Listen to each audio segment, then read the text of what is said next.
요한복음 17장 20절에서 26절 말씀을 통해서 성도를 위한 예수님의 기도라는 제목으로 말씀을 나누고자 합니다. 내려놓은 끝에 행복이 있다라는 글을 보게 되었습니다. 이 글에는 젊은이와 노인의 이야기가 나오는데 젊은이가 이렇게 이야기합니다. 저는 지금 매우 힘든 삶을 살고 있습니다.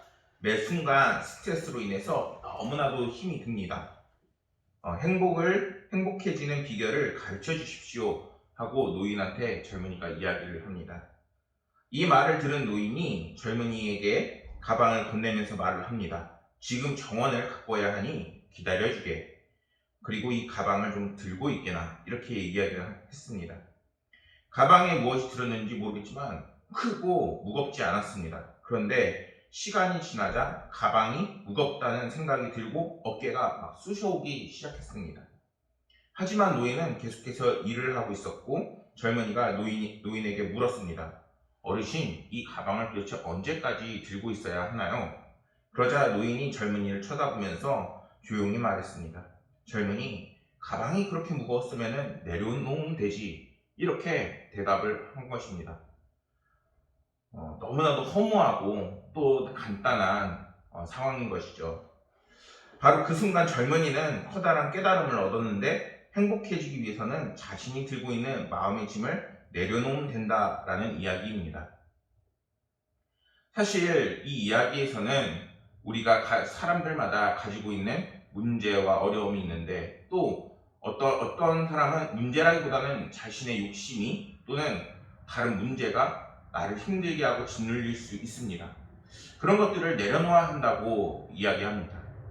사실 이 이야기를 들으면서 반쯤은 공감이 되더라고요. 왜 반이냐 하면은 아이들한테 복음을 전할 때에도 얘들아 너희 마음에 예수님이 들어가셔야 돼 이렇게 이야기를 하기 때문인 것이죠. 예수님이 우리 마음에 들어오기 위해서는 우선 우리 가운데 빈 공간이 있어야 합니다. 그리고 그 빈 공간에 알맞는 퍼즐을 끼워 넣어야 되는데 그 퍼즐이 무엇이냐? 바로 예수 그리스도인 것입니다. 세상을 살면서 우리는 많은 것에 치여 삽니다. 그런데 그 중에 하나님의 은혜와 관계된 것은 대부분이 없습니다. 그러한 우리에게 주님의 사랑을 담아 이제는 자유롭게 되고 또한 은혜가 넘치게 되는 비결이 이제는 너희 안에 예수 그리스도가 들어가는 것이라 라고 성경은 이야기하고 있습니다. 오늘 함께 예배를 드리는 모든 여러분들에게 정말 하나님께서 여러분들 마음에 들어가시고 또한 자유함과 은혜를 함께 나누는 시간이 되기를 원합니다. 오늘 말씀에서는 주님께서 미래의 그 성도들을 위해서 기도하는 장면이 나오게 됩니다. 그 전 부분에는 제자들을 위해서 하는 기도가 나왔는데 이번에는 아직 나타나지 않은 앞으로 나타날 예수님의 제자들 그리고 성도들을 향해서 하고 있는 중보 기도입니다. 21절 말씀을 보면은 주님은 이렇게 기도하십니다. 내 안에 내가 아버지 안에 있는 것 같이 그들도 다 하나 되어 우리 안에 있게 하사 세상으로 아버지께서 나를 보내신 것을 믿게 하옵소서. 주님의 이 기도 속에는 아들이 아버지와 하나 되셨듯이 그리스도인들도 교회 역시 그리고 하나 되어 그리고 함께 하길 원한다는 주님의 기도가 담겨져 있습니다. 교회의 모범이 되는 초대 교회와 안디옥 교회가 보인 서로 연합하는 교회 그리고 하나 되는 교회처럼 오늘날 교회와 성도들이 서로 연합하고 하나가 되어야 한다는 것입니다. 이것은 우리의 선택의 문제가 아니라 이제는 우리가 반드시 지켜야 하는 하나님의 말씀인 것입니다. 만일 우리가 예수 그리스도를 주라 부름에도 이 뜻을 따르지 않는다면은 그 사람에게는 주님을 향한 온전한 믿음이 없다고 볼 수 있는 것입니다. 그렇기에 우리가 서로 하나 되기 힘쓰고 연합하는 자들이 되어야 합니다. 그렇다면 이렇게 교회가 하나 되어야 하는 이유는 무엇일까요? 고린도전서 12장 26절과 27절 말씀을 보면은 만일 한 지체가 고통을 받으면 모든 지체가 함께 고통을 받고 한 지체가 영광을 받으면 모든 지체가 함께 즐거워하느니라. 너희는 그리스도의 몸이요 지체의 각 부분이라 라고 말씀을 합니다. 그것은 교회는 그리스도의 몸이기 때문에 이제는 몸에는 여러 지체가 있고 그리고 성도들은 그 지체를 구성하는 그 요인인 것입니다. 근데 중요한 것은 그 지체 몸 안에 자기 역할에 충실해야 그 존재가 그 가치를 인정을 받을 수 있는 것입니다. 교회가 하나 되어만 세상에 대한 책임을 다하게 되고 성도 개개인의 건강한 신앙을 유지할 수 있다는 것은 시간을 지나고 언제 어느 때나 진리가 됩니다. 그렇다면 교회는 어떻게 하나가 될 수 있을까요? 그것은 오늘 말씀에서 주님이 우리 안에 들어가면 또 우리가 주님 안에 있으면 영적으로는 이제는 성령을 통해서 그리스도 안에서 한 형제가 자매가 되는 것이고 그 이후에는 그리스도의 제자로서 복음을 증거하고 사랑과 섬김을 통해서 가능하게 되는 것입니다. 그렇게 만일 우리가 각자의 자리에서 복음과 섬김을 잘하지 못하고 있다면 내가 정말 주님의 제자로서 잘 살고 있는지 한번 점검해 봐야 합니다. 그리고 성령으로 하나 되는 관계에 있어서 내가 정말 성령으로 하나 되는데 우리가 정말 성령 충만의 그 은혜를 누리고 있다면은 정말 내가 하나님과 함께하는 것이고 그렇지 않다면은 정말 이 성령 충만을 어떻게 받을 수 있는지를 한번 생각해 봐야 합니다. 주님은 우리를 위해 기도하십니다. 내 안에 내가 아버지 안에 있는 것 같이 그들도 다 하나가 되어 우리 안에 있게 하사 세상으로 아버지께서 나를 보내신 것을 믿게 하옵소서. 이제 성도들은 주님 안에 거하는 삶, 즉 복음을 증거하고 사랑과 은혜를 끼치는 삶, 그리고 교회 안에서 하나 되는 연합의 삶을 살아야 하는 것입니다. 그럴 때 하나님께서는 우리들에게 무엇을 부어주시느냐? 성령을 부어주시는 것입니다. 성도들이 복음을 증거하는 삶을 살 수 있도록 더 큰 은혜를 이미 예비해 놓고 계시는 것입니다. 22절 말씀에서 주님은 이들에게 주신 영광을 성도들에게 주었다라고 기도하십니다. 영광이라고 하면은 우리가 생각했을 때 높은 지위 또는 권력, 명예를 생각할 수 있습니다. 그렇다면은 우리는 주님이 받으신 영광이 우리가 생각하는 영광과 같은 것인지 한번 생각해 볼 수 있습니다. 하나님께서 예수님에게 주신 영광은 세상의 영광과 다른 것입니다. 그것은 고난의 길이었고 헌신을 요구하는 길이었습니다. 주님은 말씀하셨습니다. 요한복음 13장 31절 말씀을 보면은 그가 나간 후에 예수께서 이르시되 지금 인자가 영광을 받았고 하나님도 인자로 말미암아 영광을 받으셨도다. 마지막 만찬 자리에서 예수님을 팔자인 가룟 유다가 떡 조각을 받고 나가자 주님은 하나님께서 자기에게 주신 영광을 말씀하시는데 가룟 유다가 나간 것은 무엇 때문이었나요? 맞습니다. 예수님을 넘기기 위해서, 예수님을 고난당하게 하기 위해서, 예수님을 죽임당하게 하기 위해서 그가 예수님을 판 것입니다. 그러나 주님은 그 모든 것을 알고 계시면서 그것을 영광으로 받으시고 계신 것입니다. 주님은 자기가 이 땅에 오신 이유를 이렇게 말씀하셨습니다. 마가복음 10장 45절 말씀을 보면은 인자가 온 것은 섬김을 받으려 함이 아니라 도리어 섬기려 하고 자기 목숨을 많은 사람의 대속물로 주려 함이니라. 주님께서 섬기려 왔다라고 말씀하셨습니다. 이러한 주님의 영광은 자신을 위하여 봉사하고 명예를 얻는 세상의 영광과는 전혀 다른 것임을 우리는 알 수 있어야 합니다. 이러한 주님의 영광을 자신을 믿는 성도들에게도 주었다라고 오늘 말씀하고 계시는 것입니다. 교회의 머리는 주님이십니다. 그렇기에 주님의 영광, 즉 복음을 위한 섬김과 고난의 그 영광은 이제는 교회와 성도들이 함께 짊어지고 가는 자신의 십자가가 되는 것입니다. 그리고 이러한 복음을 위한 섬김과 고난의 그 영광을 가질 때 주님과 하나님과의 관계처럼 우리 역시 하나님과 함께 연합하고 함께하는 놀라운 은혜가 있게 되는 것입니다.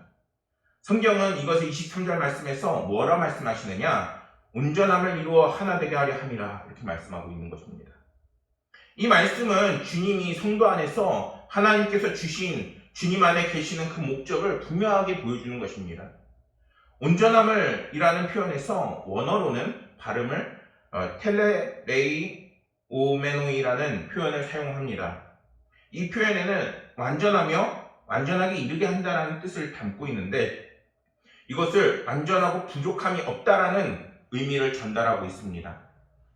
이러한 완전하게 한다는 것은 어떻게 보면은 그래 완전하게 한다. 만약에 세상에서 완전하다라는 뜻을 했을 때 한편으로는 도덕적인 것인가?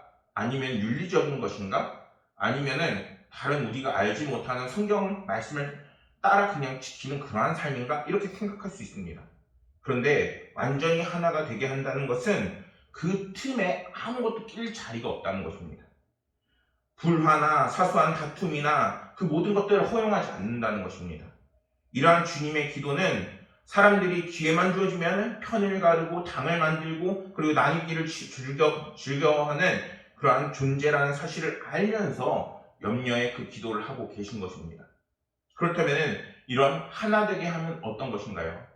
바로 하나님과 성도들이 완전히 소통하고 그리고 불화가 없는 그리고 나뉘지 않는 또 그것이 하나님과 우리의 관계뿐만 아니라 성도들 간에도 정말 불화가 없는 그런 상태를 이야기하는 것입니다.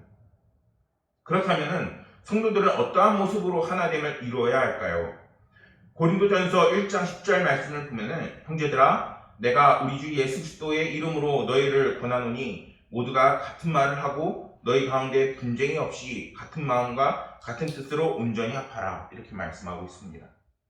하나님의 사랑으로 맺어진 공동체 교회는 이제는 진리와 사랑으로 연합한 것이기에 복음을 중심으로 그 다 같은 말을 하고 같은 마음으로 같은 뜻으로 힘쓰라는 말씀입니다. 그리고 그 중심에 누가 계시느냐? 바로 예수 그리스도인 것입니다.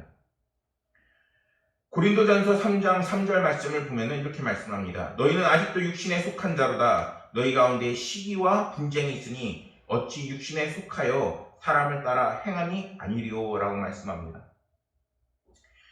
시기와 분쟁 등 성숙하지 못한 신앙의 모습을 버리라 라고 말씀하고 있는 것입니다. 주님의 이러한 기도에는 교회와 성도는 이제 복음을 따라 다 같은 말을 하고 같은 마음을 갖고 같은 뜻으로 가지고 그리고 시기와 분쟁을 하기보다는 연합하게 힘쓰라. 그리고 그것을 원하셨고 이러한 노력을 통해서 24절의 말씀과 같이 내게 주신 나의 영광을 그들로 보게 하기를 원하옵나이다 라는 것까지 이어지게 되는 것입니다. 무엇을 원해서? 영광을 보기 원하옵나이다. 그러니까 이 과정이 쉽지가 않은 겁니다. 우리가 사람들이 다 얼마나 다 각자 다른 환경에서 살아요. 삶의 환경이 꼭 달라요. 어떤 사람은 나이도 다르고 어떤 사람은 직업도 다르고 어떤 사람은 지금 당장 해야 하는 일조차도 다 다릅니다. 근데 그 모든 것을 다 통틀어서 하나 되게 하려 함이라 라고 하나님께서는 말씀하고 있습니다. 그 하나됨의 그 과정이 쉽지가 않은 거예요. 그런데 그것을 가능하게 되는 이유가 있습니다. 그것이 무엇이냐? 그 기준이 예수 그리스도의 복음이기 때문인 것입니다. 그럼 우리가 할 때 교회 안에서도 교회 바깥에서도 정말 사도 바울이 이야기한 것처럼 자랑할 것이 예수 그리스도의 복음밖에 없게 되는 것입니다. 우리가 그 한 마음으로 모일 때에 교회에 성령의 그 불길이 임하게 되는 것이요 부흥이 임하게 되는 것입니다. 나의 삶에 정말 문제가 있다? 이제는 그 중심으로 다시 돌아가야 할 때인 것입니다. 성경은 성도들을 이렇게 향해 말씀합니다. 요한계시록 22장 5절 말씀을 보면은 다시 밤이 없겠고 등불과 햇빛이 쓸데없으니 이는 주 하나님이 그들에게서 비치심이라 그들이 세세토록 왕노릇하리라. 무엇으로 인해서? 바로 복음을 향하여 한 마음과 한 뜻이 되고 교회 안에서 연합하고 그리고 계속해서 이제는 복음을 위하여 주를 위해서 살아나갈 때에 그 영광을 보리라. 주님께서는 분명하게 약속하고 계십니다. 우리는 이러한 주님께서 말씀하시는 제자가 될 수 있는 그 조건에 대해서 고난에 포함되어 있음을 생각할 수 있어야 합니다. 마태복음 16장 24절 말씀에서는 주님은 주님의 그 제자가 되는 조건을 분명히 말씀하셨습니다. 첫 번째는 자기를 부인하는 것이고 둘째는 자기 십자가를 지는 것이고 셋째는 주를 따르는 것입니다. 특히 두 번째 조건인 십자가를 지라는 것은 분명히 우리에게 주님께서 주시는 고난이 있다는 것입니다. 주님을 통하여 오는 고난이 있다는 것입니다. 여러분, 잘못이 있어서 매를 맞고 고난을 당하는 것은 우리가 수치스럽고 그리고 창피한 일일 것입니다. 그런데 우리가 아무 이유 없이 복음을 위해서 살았는데 매를 맞고 고난당하는 것은 지금 주님께서 말씀하신 것은 영광을 함께 나누는 놀라운 은혜에 참여하는 자리인 것입니다. 복음으로 인해 고난을 당할 때 우리는 그리스도인으로서 그 고난을 정말 불평하기보다는 하나님께서 얘기하신 축복이 나에게 있을 것이라 라는 그 믿음이 필요한 것입니다. 우리 역시 그리스도인으로 살기에 세상에서 가진 고난과 어려움을 만날 수 있습니다.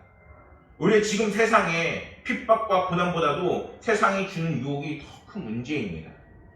물질의 필요, 조금 더 윤택하게 살려는 보장된 미래를 위해서 많은 사람들이 신앙을 버리고 믿음을 버리고 그리고 이제는 세상으로 나아갑니다. 그러나 그러한 것은 정말 우리를 살리는 그 길이 아님을 우리는 알아야 합니다. 우리가 어떤 위치에 있든 정말 복음을 따라 살 때에 하나님께서는 그 복음을 통하여 놀라운 은혜와 그리고 놀라운 성령의 그 역사를 써나가시기 때문인 것입니다. 그럴 때 예수님을 따르고 그분을 위해 고난을 받는 이들에게 주님께서 주시는 영광과 보장된 미래는 우리에게 있음을 분명하게 우리는 확신해야 하는 것입니다. 그러니 여러분, 성도들에게 예수님이 예비하신 보장된 미래가 있음을 우리는 믿고 그 확신을 가지고 열심히 이제는 수고해서 돈을 벌었다면 선한 일에 사용하고 의로운 일에 사용하고 가난하고 힘들다 할지라도 믿음을 저버리는 일이 우리에게는 없어야겠습니다. 늘 복음을 증거하는 삶을 사시기를 소망합니다. 주님을 위한 고난을 통해 더 큰 복과 은혜가 찾아옴을 믿으시는 고강은혜교회 성도님들이 되시기를 소망합니다. 국민일보에 할아버지의 꿈이라는 그 길이 기고되었습니다. 교회의 역사가 깊다 보면은 성도 가족 중에 3, 4대가 함께하는 경우가 있는데 어느 날 한 장로님이 고민을 들었습니다. 내가 죽고 나면 우리 손자가 좋은 환경에서 신앙생활을 했으면 좋겠어요. 이렇게 이야기를 하는 겁니다. 시간이 갈수록 하나님의 꿈은 기도가 되었습니다. 영어에서 할아버지는 아버지라는 단어 앞에 그랜드라는 형용사가 붙습니다. 그랜드는 웅장한, 장엄함이라는 의미를 가지고 있습니다. 무엇이 손자에게 크게 느껴질까라는 생각이 들었다고 합니다. 오랫동안 고민한 결과 그것은 무엇이었느냐? 바로 사랑이라는 생각이 들었다는 것입니다. 그 고민은 목사의 사역에 방향 전환을 가져왔다고 합니다.